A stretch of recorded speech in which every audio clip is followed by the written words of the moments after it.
AEB was formed because I wanted a better group. I wanted a better way to connect with people and really form true relationships. So we do this every month as a way to keep connecting. And the people who are invited are people that I've worked with or word of mouth from call sheets. They're industry professionals. We have our Zoom moderator, Chris DeBeck, producer and moderator on Zoom. 30 years of experience, scripted, unscripted, worked for James Cameron for a million years, did all of his documentaries. Thanks, Jen. Great.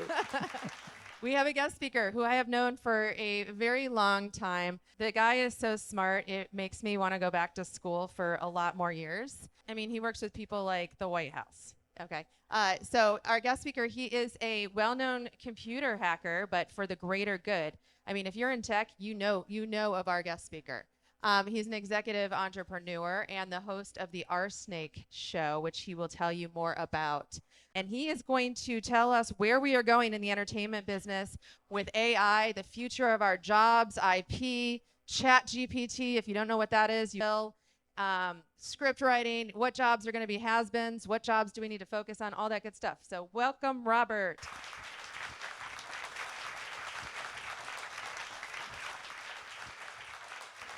Hello. Hello, everybody. Welcome to the hot seat. Is it? Yeah, it is a little hot. How are you doing tonight? I'm doing great, and I see a lot of people I actually recognize in the audience.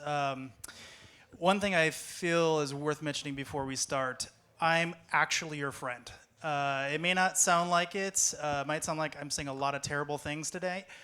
But the reason I know a lot of people in the audience is because I actually am pretty close to your world, tangentially. Like Chris DeBeck is a very, very close friend of mine. I've known him back in the James Cameron days, and I've worked with a lot of people here in the room in one form or another, or just hung out with you and gone to your cool parties. But I know this is going to sound a little scary, but hopefully you get something from it and you can take it with you, and hopefully come out okay. So with that. Well, tell us a little bit about your background. Give us the highlights that you won't tell your mother. This might get back to her. No recording. No, so I've been in computer security for around 28 years now. Broke into the back end of 2,100 banks, flight control systems, water, power systems, flight control, like making it decide what it weighs and all kinds of terrible things. So what I like to tell people is if I haven't hacked into it, I probably know someone who has. You know, the industry is fairly small. I'm often referred to as the grandfather of what's called web application security, which is like the internet, the kind of thing you use, the browsers. And so yes, she mentioned the White House. I've recently been moving more into AI and away from security or pure play security after I sold my company, and now I am doing more speaking at like the Pentagon and the White House and trying to tell them how bad things are. So. And tell us about the RSnake show. Yes. So after I sold my company, really I don't have anything to do. So I'm kind of running this thing on the side. Chris DeBeck was my producer / is my producer, and it's basically a long kind of interview show, hour to 3 hour long, about science and technology, geopolitics, social issues, that kind of thing. It's pretty deep. Like you kind of have to hang in there. Some of my guests are, talk about quantum physics or talk about, some super deep tech like, hypersonic vehicles or whatever. So. I feel like if you want to come across really smart at the next cocktail party, just throw his podcast on in the car, and you'll have some very interesting things to say. I appreciate that. Yeah. Or some jokes. Like, I didn't understand a word of that. There's a little bit of deciphering, but Yeah. I feel like it brings us all up. Yeah. So AI, we're talking about the future of entertainment business and AI. Yes. What are we looking at here? Now, let's just rip the Band-Aid off, because we did this on our phone call, and I think it's important because we're going to say the worst part now, and then it will get better. So the worst part is the future of the they did all these layoffs in the entertainment business. So we're leveling out now. Things are going to be good, right? Negative. No. It's going to get much, much, much worse. Your industry in particular is very heavily impacted in many ways. There's some industries that are a little less immediately in danger. They will get hit eventually, but right now you guys are in the sweet spot. And there's all kinds of like subgroups within your, I mean, entertainment industry is huge, right? It encompasses all kinds of things. But if I want to be in the writer's room now, I no longer need like 20 people in the writer's room. I need one really good writer who understands prompt engineering, to kind of stitch the thing together and make it legible. You know what I mean? The prompts kind of run out of memory. You can only get certain distance between the first token and the last token before it starts forgetting what's going on in the first token. So you're going to need somebody to kind of put it all together. So there has to be a human in the loop. There just has to be. There's no way around that at the moment. And also it makes mistakes and hallucinates and all kinds of terrible things. So you need a human moderator, but you don't need 20 human moderators. I don't need this massive writer room anymore. If I'm a producer and I'm trying to figure out, some moods that I want, some sort of mood board or whatever, I don't have to have this massive concept room with all these people doing art anymore. Like, that is absolutely not necessary. I need to have an idea, maybe somebody to help walk me through some aspects of the script that might be a little nuanced or something. Oh, you got to have this in there, or this is important, or whatever. But basically, I can iterate as many times as I want. I don't have to be bogging down my team or worried about their timelines and, this piece of art is taking me a lot longer than I thought it would, or whatever. All that stuff goes out the window. I can do it immediately with Majestic or whatever. Specifically, DALL-E built within ChatGPT is especially good at doing certain types of tasks where you're already giving it the script. So it already has context of what's going on. It's like, okay, draw this for me. Oh no, and make it purple. Oh no, increase the the hue or whatever, right? I don't have to have this massive group of people behind me like coaching me on what it could look like or whatever. So that's going to be a big game changer. The one that I think is of your industry that is probably most protected, other than producers. Producers are actually fairly protected because there's a lot of human-to-human interaction, and so far ChatGPT has not proven to be very good at that task. The other one, though, is acting. Acting has got a little bit of leeway, but not very long, and only certain types of acting. So the type of acting where I have a script and I have to read from that script and it's a close-up shot of my face and it's got to look like a human being, the current LLMs and all the AI tech that's built right now cannot handle that. Even the best people from like Industrial Light and Magic cannot make it look perfect. There is still what's called the gap, the uncanny valley. So if you are an extra, though, and you're trying to get your credits with SAG or whatever, it's SAG, right? Okay. SAG, it's kind of a great thing you could do all this like extra work, except I don't really need that. Like, already there's tons of companies that can kind of make blurry looking people off in the distance. And so there's really no need for somebody who's slightly off, the main frame, kind of blurry, off in the distance, just sort of chatting, and you don't want them talking anyway. You don't want to have to pay them overtime for when you're, a couple hours delayed because of, rain or whatever.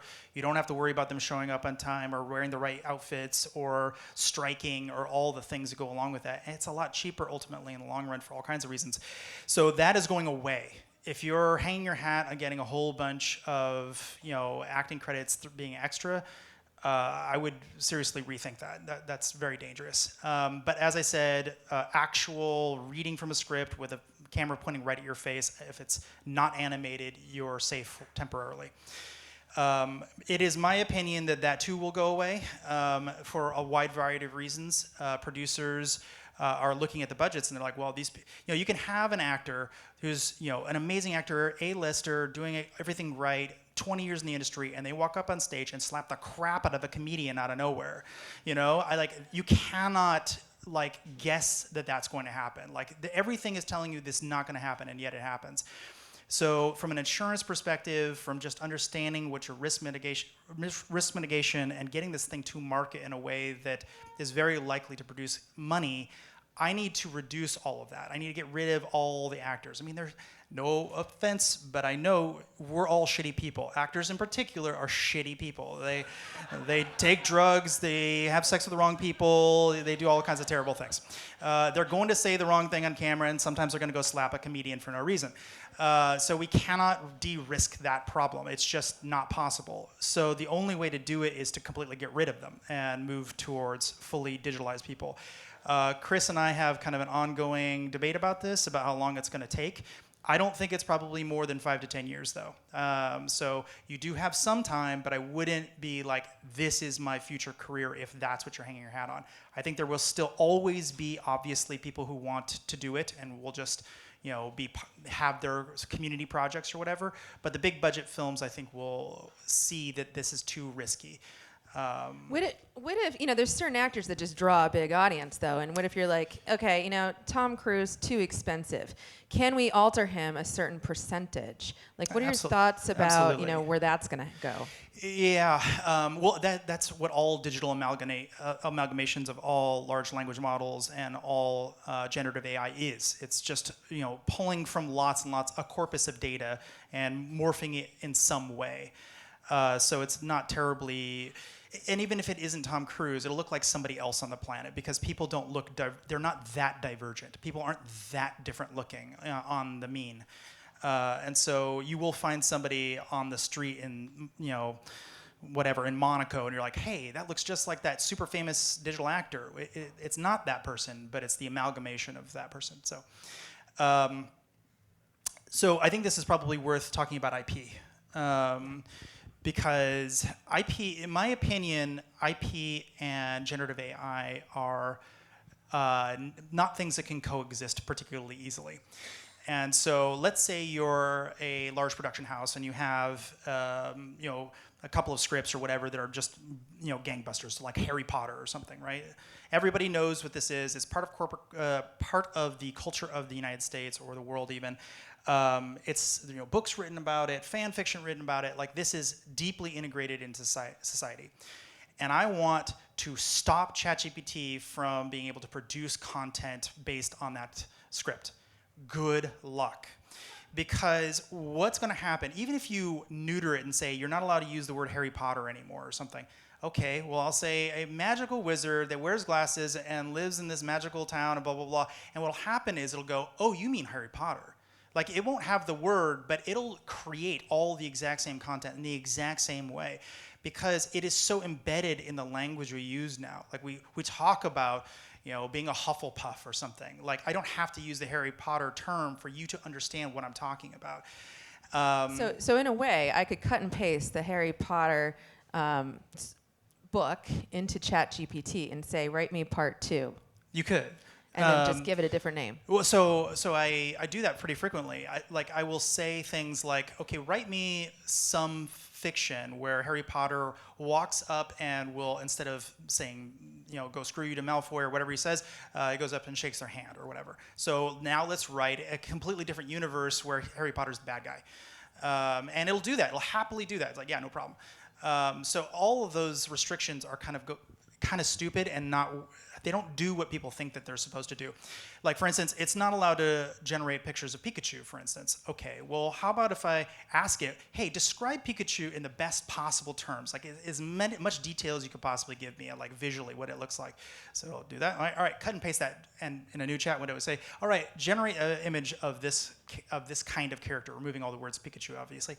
And it'll do it. It'll create Pikachu because it knows kind of approximately what you're trying to say, and those words are close enough to things that are Pikachu-like that'll go, okay, you probably mean Pikachu, even though it's not Pikachu. It'll be like ever so slightly different.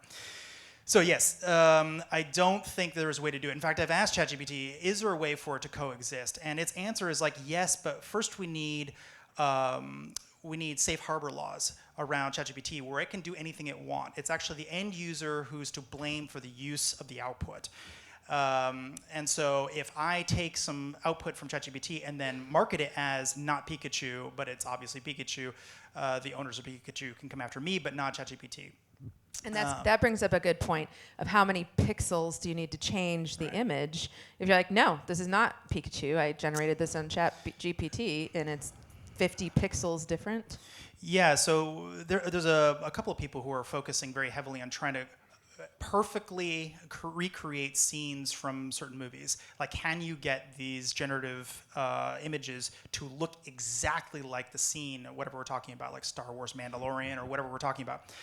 And people can get very close. Like, if I showed you the picture and then walked away for like half an hour or something and I came back and I showed you the other picture, you would not be able to tell the difference. Now, you put them side by side and they are slightly different. Like the background's like a little dithered and the shading's a little off or whatever, but it is extremely close. And so the question is that fair use? Because it's not the same content, and yes, literally every single pixel is probably different than the original frame. But anyone who understands intellectually what that character is will go, oh yeah, that's that scene, or when that thing happened, oh, it's a great scene, or whatever. Like your brain can't tell the difference unless you're literally looking at it side by side. So I don't really know the answer to that, but I do think IP is in trouble. Now, say that you program ChatGPT so well that you decide to cut and paste everything it just said. It wrote you a script. Mm-hmm. Do you own the IP? So their policy basically says that your minimum supposed to say that they own it, comma. Let's say it actually outputs someone else's script, like actually verbatim does that. And so it'll go like, oh, here you go. Here's this script that I just wrote, but it didn't. It just copy pasted it from somewhere else. Most people would call that plagiarism. That's not great. But if you don't know that it's plagiarism, if you had no context that it was, you're just like, well, it's just content that ChatGPT produced. How are you supposed to get in front of that problem exactly? And so this is a slightly less of a problem in your world, and it's a very, very, very, very big problem in my world. Because if I copy paste some code out of ChatGPT and I put it in some software I'm writing, and it turns out that that's GPL licensed or whatever that says you're not allowed to do that, suddenly I've infected all of my code with something that basically says I have to open source it. It no longer can be commercial. So that is a terrible outcome if you're trying to protect your code from being used by competitors or whatever. In your world, where you're talking about sort of copyright issues, just straight up copyright, you'll ask ChatGPT. It's like, okay, what should I be doing here to validate the fact that this data is indeed not copyrighted? And I'll say, well, you make sure you check your sources. It's like, okay, well, give me the sources for this data. It's like, I can't. Well, what would you like me to do then? Like, what's the answer? And there really is no answer is the answer. And so this is, again, why I think IP is on a really, really slippery downhill slope, because we're going to get more and more things produced by ChatGPT where people are like, I got this out of ChatGPT. I didn't plagiarize this. I didn't take it from somewhere else. And yet, the originating chunk of data that came through ChatGPT looks approximately or just like someone else's content. I just had a moment where before the pandemic, we were throwing these AEB events, and I was like, man, it'd be so cool if we could figure out how to put a bunch of heads behind us on Skype. And all of a sudden, my brain just went to, wow, we've come a long way, right? Yeah, we can do that now. We got the technology. So, can you tell me some tips on how to work with ChatGPT? For anybody that's hopping in, I think a lot of us sort of get frustrated, and there's definitely better ways to work with it to get what you're trying to achieve. Yes, and this will directly impact any scriptwriters in here.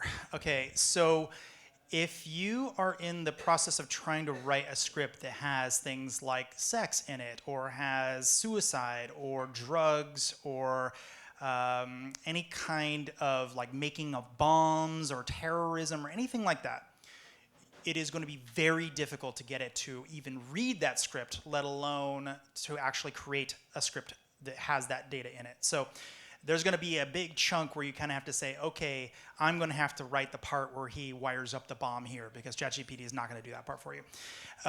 So aside from all of the reasons you actually want to watch a movie, you basically, the more detail you provide it, the better. So Let's say you're going to write a character. One fast way to do it is just say, hey, ChatGPT, I need a character that's kind of like this. Generate like 3 kind of archetypes or whatever that might be suitable for it or something. Okay, you like this, like the second one. Okay, now expand it and give them like 20 interesting quirky attributes or something. And there you go. All right. So now you didn't have to type hardly anything. You're writing like 2 sentences or 3 sentences at a time. You're like, okay, now using that character and this other set of characters we just created together, like here's the thing that I want to do. Kind of help me create a plot for it. Okay, here's the plot. Now it's going to start losing fidelity after. It kind of depends on the situation, but I would say on average, if they're kind of long prompts, a long output, I would put no more than 10 at a time in before you kind of need to remind it what it's talking about. So you're gonna have to cut and paste quite a bit, which is annoying, but whatever. So you say, okay, we're on this scene now. Here's the thing. Here's what we've done so far. Here's where we are. I need you to fill this part in, and here's the characters again. And so you can upload some amount directly, just like through the interface. But what you can also do is basically tell it, here's what we're doing and here's what I want out of you. I want you to speak in this way. I want you, it's called custom prompting. I want you to speak in this way. I want you to have these types. I want you to have punchy thing. I want it mostly, this is all in Irish or Ireland or whatever, so I want to have Irish accents or these are all kids, so they're not going to be using, adult language, or whatever. And so you give it all this context so that when it finally gets around to actually reading all this stuff and your custom prompt, it actually does a very good job, like very good job. Now, when I say very good job, just to be very clear here, what I mean is the absolute mean of everybody who's ever tried to type in anything close to that genre. So it's not going to be like Pulitzer Prize winning amazing journalism or something. It's going to be okay journalism. But better than you would do because most people suck because they aren't on the mean. Most people are below the mean, especially when it comes to writing. But if you are new at script writing and you are a good writer, but you're suffering from writer's block or whatever, this can just blow those doors down.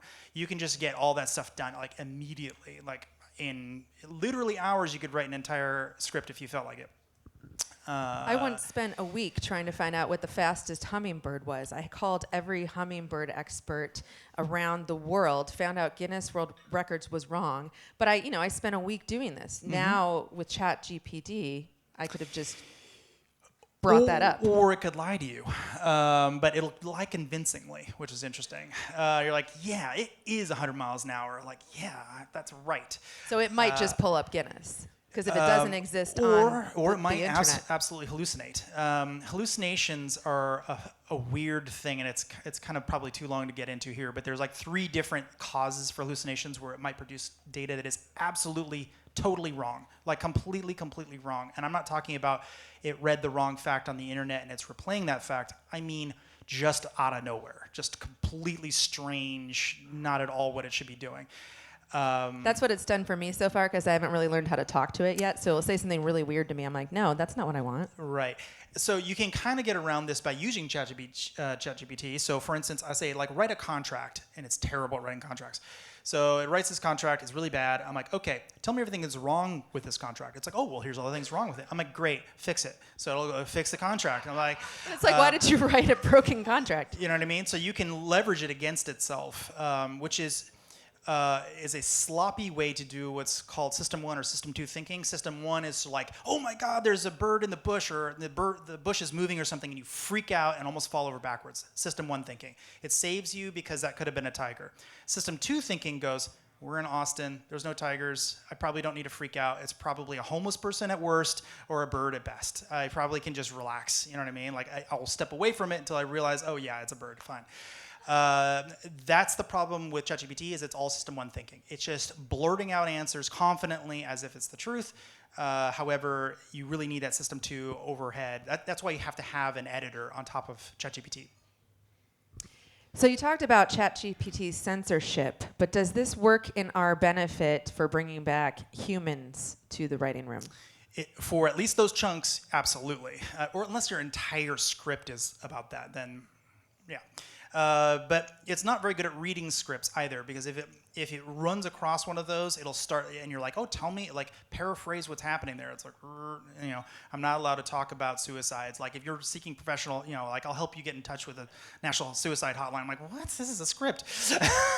It's very annoying. And I do a lot of weird things in my job, and when I'm working, and also when I'm not working.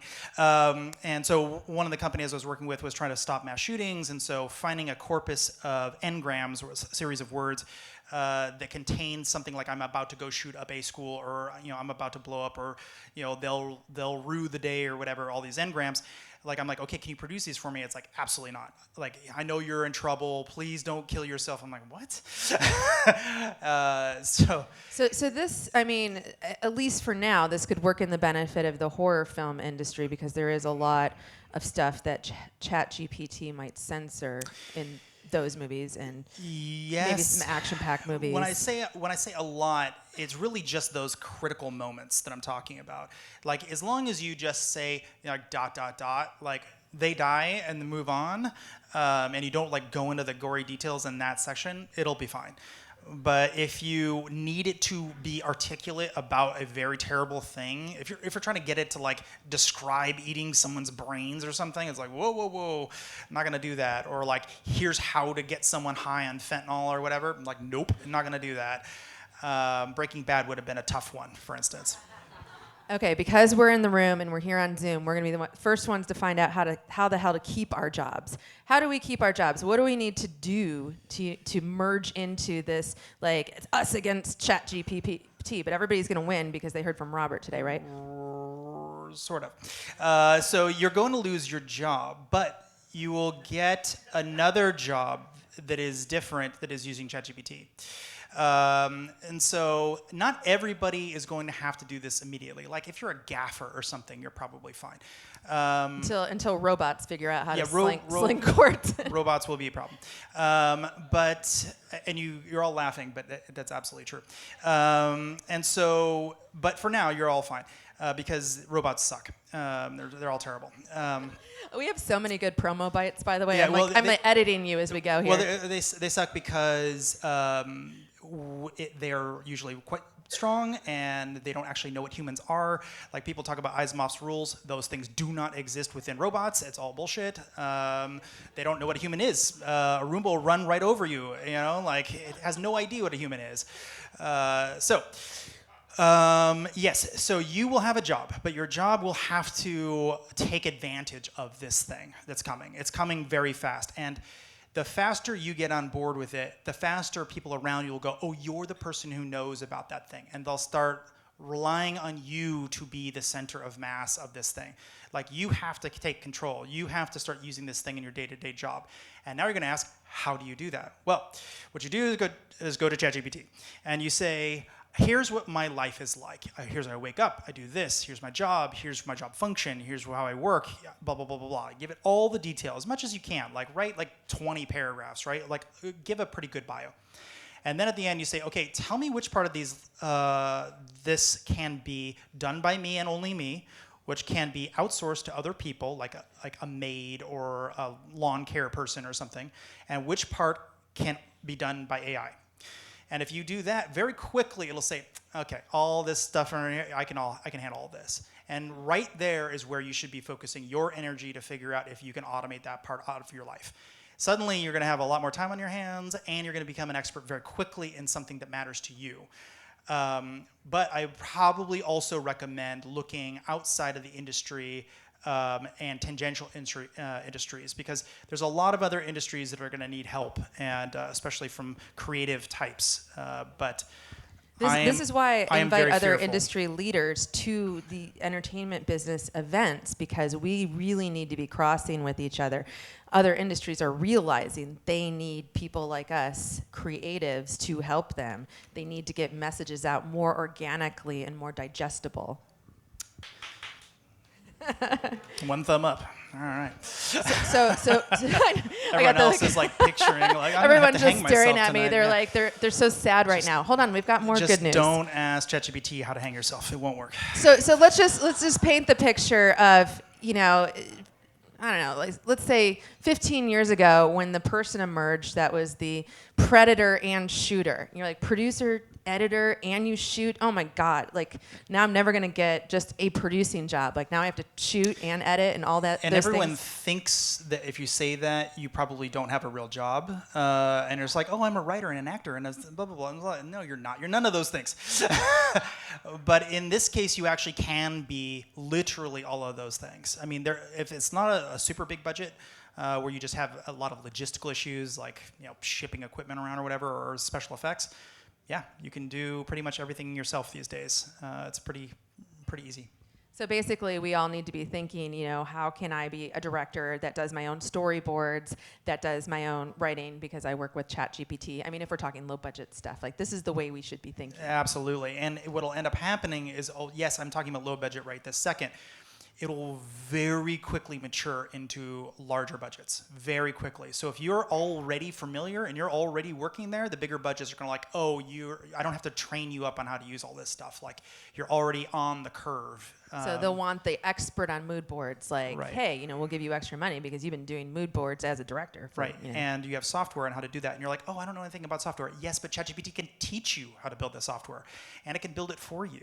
And so there's not that big a distance between you and almost anything you want to do now. Now, it will lie to you, and it'll break, and it'll do all kinds of terrible things, but one of these guys who knows zero about programming wrote something called Baby AGI, which is terrible code. Don't use it. But what it was able to do was basically take a task or a set of tasks and go complete those tasks. So you're like, I just have a bunch of stuff I need to go do, and it'll figure out and churn and crunch and try to figure out how to do it, and then pop out an answer. Theoretically, it doesn't work very well, but that was done by somebody who had never programmed in their life. That is a very, very complicated piece of code that he wrote, broken and messy, and I would not recommend it, but still very impressive nonetheless. Now, what advice do you have for actors? I just want to do acting. I just want to be on screen. Because, some of that experience that a lot of people get on set is doing extra work. So it's like, oh, now you need to bump up to, featured in one lines. I'm not super pro on the long-term outlook for acting. I'm sorry. That's one I don't see an easy path towards success because of the insurance problem, and there's been so many strikes, and that is going to make it very, very difficult for the producers on the other end to go, yeah, we want to put more of that risk into our pool of risk. Okay, so since you're not nice, I'm going to be nice. Here's my advice from a producer, to actors right now. If you have been on the cusp about studying with a very top-notch acting coach, get one now. Start being the best you can be. Don't try to be other actors. Be you. Lean into your weirdness, your personal character, and just become kick-ass, because the competition is about to get fierce. Get to know directors. Get to know producers. So yes. If you He's like, no. I don't love that answer, but it's not a terrible answer. I think I wouldn't call it a better answer. A different answer along the same lines is, if you're going to stick with it, if this is, then I'm going to do it. You can produce your own movies now. So you can star in your own movies. It actually is pretty easy to do all this stuff. You can just do this all low budget stuff like yourself. So you can get whatever credits you need and do all this stuff in a very, very, very low budget format. And your friends can go watch it and applaud you and whatever, and just kind of rack up those credits. And then in terms of the larger budget stuff where you actually get seen and people care about it, ChatGPT can help you get your resume out there and meet the right people. It can strategize, and it can get you a website and get you thought pieces and get you noticed. It can get you more opportunities to try different things. It can create prompts for you to do stuff, acting prompts. It can actually become your acting coach. I know. Hey, I know someone that has a therapist that is AI. Yes. I have built online AI therapists, and they are actually quite good. Really quite good. They'll forget who you are, which is a bit of a problem. But aside from that, it's great. Or it has one of its illusions while you're talking to it. hallucinations, yeah. It's like, you should just end it now. Yeah. No, it would never do that. Hey, okay. I like what you said, kind of. All right. I'm gonna add to that. actors who start their own production company. If you're going to do this, I do think it's a good idea because you start to put yourself in the forefront. But surround yourself by some folks who know what they're doing, that have done this before, because you are going to waste money and waste time. I can't tell you how many projects I see where people let's just dive into it, and we're going to order pizza for the crew every day, and then they run out of money on like day 7. Get a good production manager, a good producer. You're an actor, you can talk your way into anything. Get some pros around you so that they can make you look good. I mean, I guess I would just say it's all hands on deck. Like, you really do need to learn this. Like, really, really. I know a lot of people are like, ew, no, I'm not going to do it. I'm telling you, it is very important that you become familiar with these tools. And there's a lot of them coming out, too. It's not just ChatGPT. I know we mentioned them a lot. They just happen to be the biggest. But there's a lot of companies who are producing some kind of AI. You have to be a little careful because oftentimes they're kind of under the hood. They're still using ChatGPT, so it's really the same thing. But if you become the expert, there is a chance. If you don't, I honestly believe you will not have a job in 10 years. Like, you just won't. And so while we are learning this technology, there are some side hustles we could be doing too, Yes, yeah? yes. So this would be let's take a left turn in Albuquerque sort of version of this talk. So let's make money online. So there's lots and lots and lots of great ways to make money online using ChatGPT. So you could, let's say, write a book. And suddenly you have thought pieces you can produce, and it'll help you with your marketing campaigns. It'll tell you how to do publicity.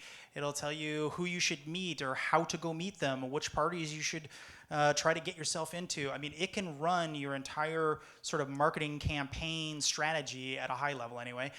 It won't click the buttons, but aside from that, it'll basically do everything for you. You can create online shops. Like, for instance, there's a whole bunch of companies out there that do drop shipping. You could just say, hey, I'm going to create a drop shipping thing, and you don't know how to code? So what? ChatGPT will show you how to code. I don't know how to use Shopify. It'll tell you how. So there's tons and tons of ways that you can just immediately pivot and start doing this, and you can still tie it into your brand. It's not like you have to divorce your brand and never work again. Like, you can still have both things going at the same time as long as they're somewhat congruent. So it's like, okay, I'm an actor and doing this stuff. It's like, but I really have always liked this. I'm looking at somebody's shoes. I've already liked this pair of shoes. I've already liked these kinds of shoes. I'm a real shoe guy, and now I'm the shoe guy who does acting, and people are like, oh, you're the shoe guy who does acting. Yeah, that's great. Or whatever, right? You can imagine, right? I'm not a marketer. I do hang out with them, but I don't do it. That plays into it, though. I mean, I just cast social influencers that do DIY videos, and I had to find ones that had over 200,000 followers. And I had what I thought was a decent budget, but it was a low budget. It was like $5,000 for 3 hours of your time. And they were like $20,000 plus is the going rate. And I was like, what? I'm in the wrong field. So yeah, I mean, if you can... You are in the wrong field. Like that, really you are. I'm not saying... I'm not saying Does that anybody everyone, recommend a good AI therapist? I'm not saying that everyone can be an influencer. I am not. There's only a finite amount of that's possible. What I will say is the group in this room and on the phone, you are exactly the kind of people who could actually be good at influencing people. Exactly the group. You understand the skills it takes to put yourself on screen in a way that makes you attractive to other people. You understand how to sell things to people. You understand how to make it look pretty and interesting. I mean, you couldn't pick a better group of people to go be successful as entrepreneurs. However, if you stick with this industry as it is today, this is a train that is about to hit a wall. Now, the producers at the very high end, they'll continue to make money, and they'll make more money. They're not going to lose money. They're going to do extremely, extremely well because they can produce bespoke films. I can just decide 1,000 people get 1,000 different versions of this film because that speaks to them and their dynamic or whatever. I mean, they're going to make tons and tons of money, and you guys are going to be left holding the bag if you're not careful. Let's talk about crew. We didn't really dive into, DP, all the assistants that assist the camera people, makeup, wardrobe. I don't hang out with those people. I mean, we can't replace the. I mean, you actually have to physically dress people. You have to put makeup on people, or do we? I mean, can we shoot a whole movie where we don't put makeup on somebody and then we digitally put the makeup on? I don't know. You definitely can. I mean, those filters already exist. They're just not very good. That's what I'm saying. Like those close-up shots where people their faces are really close to the screen. It's not going to work. You got to have makeup artists. You got to have people who are good at sound. Like all that stuff. It's going to be there for a while, but not for like a long, long time. Eventually, it's just going to be easier. We've already seen holographics working in Japan, for instance. There was this holographic figure that was selling out convention centers or halls or whatever, and it was fully hologram. And so you could see it from multiple angles. It was this girl kind of dancing around the stage. She didn't look particularly real, but she made a ton of money. A ton of money. Now, if you look at it from the business owner's perspective, the people who fund these things, if it's not a passion project, they're looking at that like that is a kick-ass way to make a lot of money. And I don't have to worry about shipping this person all over the world and them having a hissy fit and not wanting to go on stage or doing drugs or whatever. I can just Such high opinions of us, doesn't he? Oh, I love you more than you know. But I'm also realistic, right? We're all humans. We all have fallibilities and whatever. So I would say that if you're not thinking along those lines, that it's not going to be holographics. That's not what I'm saying. But if you're not thinking digital characters in the future are the path that Hollywood is wanting to take, even if they're not able to do it today, you're kind of not seeing what everything in the industry is trying to build. Like they're all trying to build this. If they could build a hologram today, they would. And there are people today who say they think holograms are going to be possible in this year. I think that's not true, but that is the goal. Like they're working on this. And so that's entertainment right there. If I sit in my house and I can be anywhere I want, doing anything I want, talking to anyone I want, why do I need Hollywood? Like what am I getting from that? It's the storyline. That is the only thing that is missing. So if ChatGPT and LLMs can build that storyline for me and do it well, and that's going to require removing the censorship filters, then effectively I have what I want in my house. Before I open it up to questions, I have one more final word. This is a selfish thing because I was really into it for a minute. Now I don't know. Like metaverse. I mean, people were buying homes in the metaverse, and they were buying, Prada outfits for their They should have characters. looked at it first. It wasn't very attractive. There's a lot of performance problems that come with that type of environment. They just, they're what's called low polygons. There's a low polygon count for those 3D modelers in the room. And so you basically want as many polygons as you possibly can to make it and render it as, realistically as possible. Like every hair has to have thousands of polygons. Like this is incredibly computationally expensive. Or you can just pull the plug on all that and make some like weird, like pixelated thing that kind of walks around and barely, suddenly you can see your own feet like years into the project or whatever. And so, yeah, that was just not a well-designed system. And what about cryptocurrency Bitcoin? Because the film industry started getting very excited about, we can invest in movies with Bitcoin, and we can do smart contracts, and we can transfer money super fast. You can. Just, I wouldn't. It's just not a great long-term storage for capital. It's a great pump and dump scheme. Bitcoin's a little bit more resistant to that just because it's so big and so old. But all the new ones that are coming out where it's like, some other dog, or, some weird like 8, characters in a row, whatever, like I would stay away from it. What final thoughts of positivity do you want to leave us with? Well, like anything, you guys get to decide, right? You can leave here and you can say, fuck that guy, I'm out. I don't believe a word he says, and I want to, keep it the way it was. Like I run into musical artists a lot, and I have this kind of conversation with them, and they're like, fuck that, I'm never going to do that. I'm going to stay true to my art. And I'm like, great. I respect it. I understand it. I actually empathize. I really do. I'm actually on your side on this one. It's just that I don't think you're going to be a big-time movie rock star or movie icon with this technology at hand. It just doesn't make sense. So you guys get to decide. You can say fuck him, or you can say, you know what, maybe there's something I should go and think about. Maybe I could try to find one small project and see what I can make happen with it. It doesn't have to be like turning your life over to AI. I'm not suggesting that. And there's lots of problems with these technologies, by the way. I'm like, yay, it's so awesome or something. No, it's just riddled with problems.